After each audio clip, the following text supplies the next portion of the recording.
Yo, what's poppin' Pokepals? Rare Boy here, and I'm back with another impossible Pokemon challenge. Today we're going to find out if it's possible to beat Pokemon Fire Red using only a MissingNo. Okay, we need to cover some house rules because I made some questionable choices with this thing. Starting things off, we have its appearance. When most people think about MissingNo, his most common depiction is the glitched L-shaped looking thing, but that's boring. So for this run, I use his alternative form, the skeleton Kabutops, because it's cooler that way.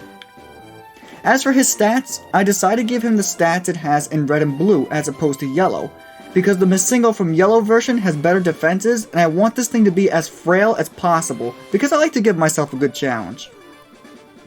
As for the level up moveset, I combined the two games, and came out with Water Gun, Payday, Bind, and Sky Attack, and those are our only moves we get through level up. Now, TMs were tricky because they aren't the same 50 moves that they were in the original games. So instead what I did was whatever TM number it could learn in the original games, like TM49, that's what TM it can learn here, TM49. Some of the TMs are still the same, like Earthquake is still TM26, so there are a few consistencies here and there. But then some TMs we get screwed over, like TM45 now being Attract instead of Thunder Wave. What is a genderless Pokemon attracting? Sorry, Cryogonal. Before we can even begin our challenge, we first need to import a GBA-style sprite of Skeleton Kabutops into our game. I actually made the battle sprite myself, and I'm damn proud of it. Now that Masingo is in our game, I need to code in its internal data so that it functions exactly like my desired Masingo. I coded in its base stats, which you've seen earlier, the TM and HM compatibility, I gave it no abilities since Gen 1 had no abilities, and level up moveset, which you've seen earlier. Some of you may have noticed it has a very small EXP amount needed to reach level 100, and that's because Masingos are known for reaching their maximum levels very quickly, so I gave it the smallest amount a Pokemon requires to reach level 100. Now that Masingo is in our game, let's review the rules of the run. The first rule is that I'm only allowed to use Masingo in battle. We are allowed to capture other Pokemon for HM usage, but they cannot assist Masingo by any other means. The second rule is I'm not allowed to use items in battle. Held items such as leftovers are okay, but items such as X items or hyper potions are banned until the battle has ended. And finally, no glitches or exploits will be used to complete this game. It's just a normal playthrough of Pokemon Fire Red but with the Masingo, which, now that I think about it, is kind of a glitch to begin with. With the rules explained in our Masingo in game, let's jump into some gameplay. The first thing I do is pick up Masingo from Professor Oak's lab. For this run, I replace Charmander so our rival takes Squirtle for even more of a challenge. I personally think Blastoise will be the most difficult contender, since it's the tankiest one. I named our computer glitch Cinnabar, after Cinnabar Island, the birthplace of Masingo. I take a look at our stats and we have a docile nature, which is a neutral nature. I would have preferred one that raised our speed, but I guess this is fine. With Cinnabar on the team, it's time to conquer the Kanto region. So I went into Brock's fight at level 14 thinking to myself, I got Water Gun, how hard could it be? As we got absolutely bodied. Not only does our Water Gun not OHKO either of his Pokemon, but we got outsped by Onix just to show you guys how terrible our stats are, aside from an insane attack. I went back into this fight at level 18 and we almost lost yet again. We took out Geodude while sustaining some damage, and then Onix only took half damage from our Water Gun, as he leaves us with only 4 HP from one Rock Tomb, and lowered our speed. He was about to KO me with the Bind, but we lucked out as we avoided the attack and took him out with yet another Water Gun. If Brock was this difficult, I'm not looking forward to the rest of this run. I tried my rival at Cerulean City, and we got absolutely bodied yet again. Pidgeotto's Quick Attack did half health to us, and then he sent out Rattata to Quick Attack me yet again for the KO. This challenge is not looking promising right now. I tried again at level 26, and at this level he didn't use Quick Attack against us, and we were able to OHKO all of his Pokemon with our Stab Payday. I tried Misty at level 29 after learning Secret Power, and, well, Starmie outsped us and one-shot us with a Water Pulse. You gotta be kidding me! With that upsetting defeat, I took on our rival on the SS Anne, and we completely shut him down with secret power. If Masingo manages to outspeed his opponent, it's almost a guaranteed one-shot with secret power. It's just a matter of outspeeding the opponent.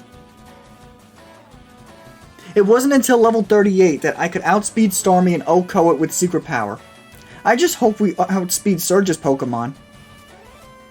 And we do, thankfully, as we outspeed and OHKO all 3 of Surge's Pokemon for a very easy first try victory. Even after replacing Water Gun with Water Pulse, Giovanni's Rhyhorn and Onyx both survived in red health. Thankfully, neither of them did damage to us, and we managed to outspeed and one-shot Kanga with the secret power for a painless victory. We lucked out on our rival in the Pokemon Tower as we bypassed Growlite's Intimidate with a crit on both it as well as Wartortle for easy one-shots on all of his Pokemon. I'm still surprised I outsped Kadabra. For Erika's fight, I did a ton of preparation between obtaining the Quick Claw, leveling up, and updating my moveset. Erika wasn't much of a threat, but all of this preparation was for later in this run. I made one final power play and replaced Secret Power with Return for our strongest stab move for Koga's fight, and it paid off as we completely swept his team, which is always nice to do. The battle at Sylph Tower was hysterical. We took out our rival's entire team untouched as his last Pokemon, Blastoise, survived our return on like 10 HP and OHKO'd us with a turret-boosted water gun. I couldn't even be mad at this, I laughed so hard. I went back into the fight at level 60, and this time around we were able to successfully OHKO all of his Pokemon. By the way, just look at that attack stat, it's the highest this channel will probably ever see. Giovanni's fight was scary, as Kanga almost OHKO'd us with Fake Out. We almost went down again to Rhyhorn's Fury attack, but thankfully it only hit twice, and I was able to recover most of my health with Giga Drain before being attacked. Sabrina's match was a first try victory, as our attack stat is through the roof and we have a super effective move against her in Shadow Ball.